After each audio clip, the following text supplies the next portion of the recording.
बड़े आनंदित होते हैं आप। कितना सुख मिलता है? तो बड़े सुंदर शब्दों में कहा कि सुख अपार आपको मिलता है। जैसा सुख आप चाहते हैं, कैसे सुख चाह रहे हैं आप? शाश्वत सुख चाह रहे हैं, तो वही प्रकाश में पहुंचने पर वो प्रकाश कहां पर है? संतों ने कहा वो प्रकाश यहाँ का नहीं है, ना स्थूल मंडल का है, ना सूक्ष्म मंडल का है, ना ही वह कार मंडल का है, ना ही कैवल्य मंडल, ना ही वो महाकाल मंडल का है। वो प्रकाश है कैवल्य मंडल का। उस प्रकाश में जब स्थिति ऐसी आती है, जैसे वो प्रकाश प्राप्त कर, उसको नई चीज तो नहीं बोल रहा हूँ, याद रखिए पुरानी चीज है, लेकिन लगता होगा नहीं बोल रहे हैं। जैसे प्रकाश कैवल्य मंडल के प्राप्त करते हैं साधक, तो पतले छीने खत्म होते हैं, मिलकर के एक में बनते हैं, शब्दमय प्रकाश होता है। इसीलिए वो राम प्रताप सूर्य का संज्ञा तो दे दिए, लेकिन वो स्थिति हो गई कि अब तो उसके ऊपर छीना पड़ता नहीं है। उसी प्रकाश में कैवल्य की पतली छीना खत्म होती है, उसके पहले संभव नहीं है। इसी संत महात्मा गण कहते हैं उस चीज को जानिए, वह कब होगा? तो संत महात्मा गण कहते हैं मैंने प्रातः काल कहा था कि वह अभी नहीं होता है। कब होता है? ऋषि मुनिगण कहते हैं चलिए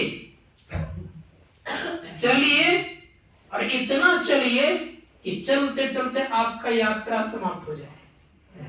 हम आपका यात्रा समाप्त नहीं हुआ है, चलते रहते हैं, यात्रा समाप्त होता नहीं है, फिर घूम फिर के वहीं आ जाते हैं। इसी संत महात्मा का चलना प्रारंभ करेंगे। कैसे को रास्ता मिलता है? तो क्या सबको रास्ता नहीं मिलता, तब किनको रास्ता मिलता है? लक्ष्मीपति जी महाराज कहते हैं कि वो जो राम है वो कैसा है? का राम विमल रस औषधि, रहत संत के पास, लक्ष्मीपति अनुपानते, करत व्याधि को नाश। कैसा है वो? तो कहा जब राम का रस मिल जाता है तब वो चलना प्रारंभ। रस कैसे मिलेगा? तो लक्ष्मीपति महाराज से पूछा जाए कि रस कैसे मिलता है, रस कैसे मिलेगा?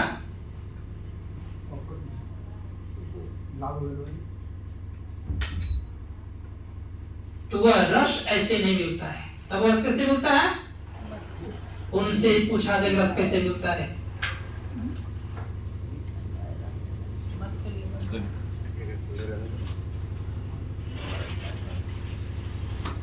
संत कहते हैं कि वो रस ऐसे नहीं मिलता। तब उस रस की प्रधानता क्या है? तो कहा कि रस मिलता है कब? जब हम आपके भीतर में चंचल स्थिति बनी है, तब तक रस नहीं मिलता है। लक्ष्मीपति जी महाराज कहते हैं चंचल चित्त को स्थिर कर, ध्यान दीजिएगा थोड़ा सा। चौथे में चित्त लाओ, चंद्र सुधा रस चाखी के, चिंता मनि पर। चंचल चित्त को स्थिर करिए, और क्या करिए? चौथे में चित्त को लगाइए, और चौथे में जब चित्त लगेगा क्या मिलेगा वहां? लक्ष्मीपति जी महाराज कहते हैं चंद्र सुधा रस चाखी के, चिंता मनि पर। गोस्वामी जी महाराज कहते राम भगति चिंता मनि सुंदर, बसही गुरु जाके और अंदर। इसके अंदर में राम भक्ति की चिंता मणि विद्वान हो गया। एक चिंता मणि पत्थर हुआ करता है, जिस व्यक्ति को पत्थर मिल जाता है कोई चिंता नहीं रहती। कौन सा पत्थर है? यही है राम भक्ति की चिंता। जिसके हृदय में बस जाता है कोई चिंता नहीं होती। और जिनको कोई चिंता ही नहीं, तो कैसा होता है? तो संत कबीर साहब पुष्टि करते, चाह गई चिंता मिटी मनुआ बेपरवाह, जाको कछु न चाहिए सोई सा।